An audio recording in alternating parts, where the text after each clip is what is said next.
kubaramutsa no kubahakaze mwese abanywanyi bacu muri ko marabana natwe makuru n'ibiganiro vy'amisozi tuba turiko turabashikiriza sangwe ikaze nanone mu makuru agezwe ari karavuga cane ngaha mu gihugu c'u Burundi.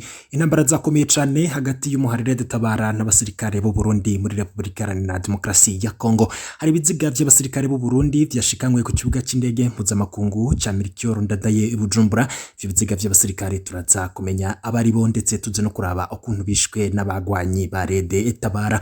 Abasirikare baba amajana 6 basubiye kwinjira muri Repubulika Iharanira Rusange ya Congo, abo bakaba basanzeyo bagenzi babo bari kugwanya umuhari Red-tabara. Intambara ziriko ziravugwa muri Repubulika Iharanira Rusange ya Congo, amakuru aremezwa n'abari muri ico gihugu. Mu gisirikare c'u Burundi babatangaza iki? Ivyo turaza kubigaruka ku murano makuru navyo twabibateguriye.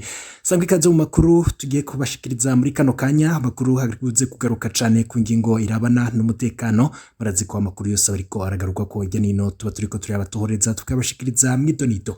Nimba utarafyonda kuri subscribe canke s'abone ubanza ugafyonda kugira igihe cyose dushize ko inkuru uraje mu mbere bashikirwa nazo. Murazi ko tubashikiriza amwe mu makuru abayavuzwe cane, yo bayavuzwe n'imenyesha makuru bitandukanye ndetse n'ayandi abariko aragaruka ko tuyavana mu masoko yacu. Mu nkuru zirabana n'umutekano, ibintu ntago vyoroshe. Intambara ziriko ziraba hagati y'igisirikare c'u Burundi vyatanguye gukomera cane, ntago bikiri ibintu vy'ukunyegeza.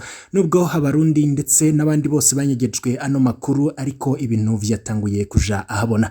Ibiziga vy'abasirikare b'u Burundi vyashikanywe ku kibuga c'indege mpuzamakungu Red-tabara I Bujumbura. Ibimodoka binini vy'igisirikare nivyo biriko birazana ivyo biziga vy'abasirikare b'u Burundi.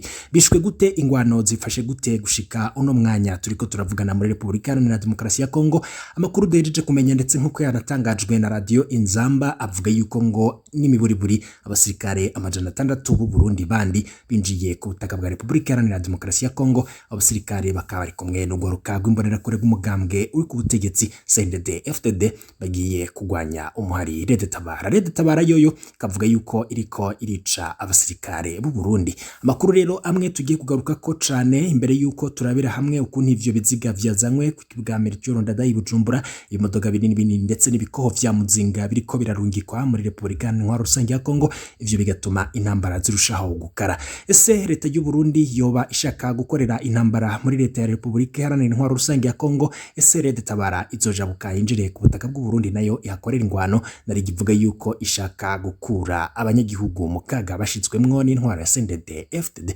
Izi ntambara zizoherera hehe? Ibi bintu biriko biranyigizwa abarundi bazobibwirwa ryari? Ano makuru yose ariko aratangazwa mu gihe bivurwa yuko ngo abantu batari bake cane abasirikare b'u Burundi ndetse n'imbonera kure bariko baricigwa muri izo ngwano. Mu makuru rero tugiye kugaruka ko tugiye kurabira hamwe ukuntu ivyo biziga vy'abasirikare b'u Burundi vyashikanywe ngaha mu Burundi. Ibimodoka vya muzinga binini ndetse n'ibikoho binini vyarungitswe muri Repubulika Iharanira Rusange ya Congo. Abasirikare baba amajana 6 nabo bakaba barungitswe muri ico gihugu kugira bafashanye n'abandi basirikare bamazeyo imisi bakozanya ko umuhari Red-tabara.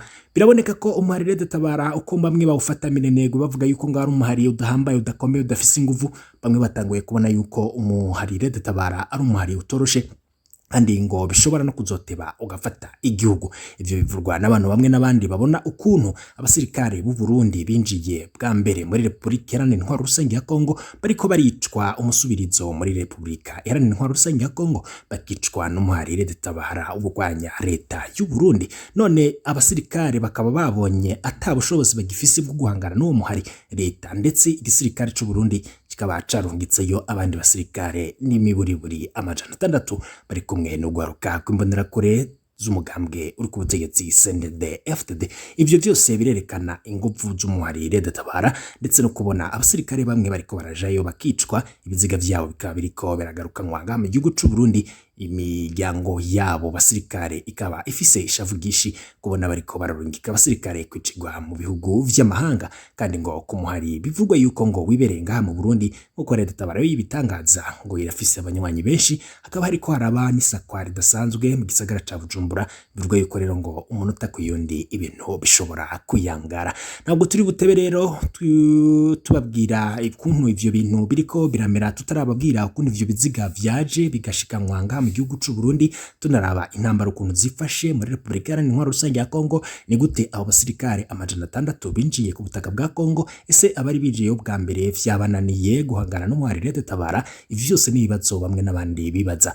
Igisirikare c'u Burundi kizava mu gace ryari gitangaze ko carungitse abasirikare muri Congo. Ese Red-tabara yo irabandanya kuvyifashitamwo gute mu gihe habandanya kurungikwa abasirikare benshi cyane kugwanya uyo muhari? Amatangazo ya Red-tabara yamayasohotse itangazo ibitigiri ndetse n'abapfiriye mu ngwano, ariko ikavuga yuko ngo gushika kuri ubu ngubu ngo abasirikare babiri ba Red-tabara aribo bafashwe n'abasirikare b'u Burundi, ariko ngo ni mu buri abasirikare 20 akaba aribo bishwe, ariko kuri ubu hakaba ari makuru doje kumenya ko hari ibindi biziga vyashikanywe ku kibuga c'indege z'amakungu citiriwe Red-tabara I Bujumbura. Ivyo biziga akaba ari vy'abasirikare biciwe mu ngwano muri Republika Iharanira Rusangi ya Congo. Ano makuru yose kumwe n'ayandi yose nakubwiye, eka tuyakurikire. Ni inkuru dukesha bagenzi bacu bukuri Radio Inzamba agateka kawe. Banza ukurikire ino nkuru yabo duhejeje kuyumviriza, uraza kumviriza ukuri kose kw'ibiriko birabera muri ico gihugu ca Congo, ndetse nyuma yaho turagaruka turabana andi makuru avurwa mu gisata c'umutekano.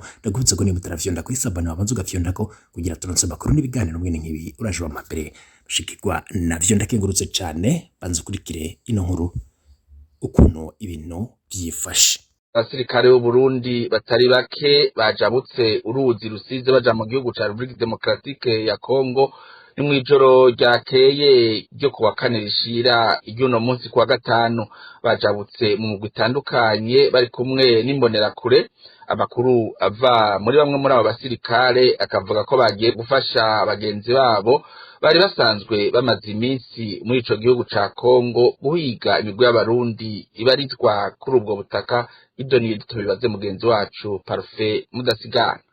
Amakuru Radio Inzamba ikora muri bamwe mu gisirikare c'u Burundi amenyesha ko abasirikare b'u Burundi barenga 600 binjiye mu gitondo cyo kuri wa gatanu ku butaka bw'igihugu ca Republika Iharanira Rusangi ya Congo. Ayo makuru nyene avuga ko batanguye kujabuka uruzi rusizi muri iri joro ryakeye ryo wa kane ushira uwa gatanu. Abambere batanguye kujabuka isaha 8 z'ijoro, abanyuma bakaba bajabutse isaha 10 zibura. Abo basirikare nkuko ayo makuru abandanya bivuga bajabukiye ku vyambo bitatu vy'uruzi rusizi. Ikompanyi ya mbere yajabukiye mu Rukoko, iya kabiri kurya gatandatu i Buganda mu ntara ya Cibitoke, iya gatatu ijabukira ahitwa Mparambo muri komine Rugombo y'intara ya Cibitoke baciye ahitwa Karurama. Abo basirikare begeranijwe bakuwe muri bataillon police militaire irongowe na Lieutenant Colonel Ildefonse Baranyikwa muri bataillon y'112 ikambi ya Cibitoke irongowe na Lieutenant Colonel Desire Ntihabose. Abandi bakuwe mu ikambi ya Gatumba ariyo bataillon y'111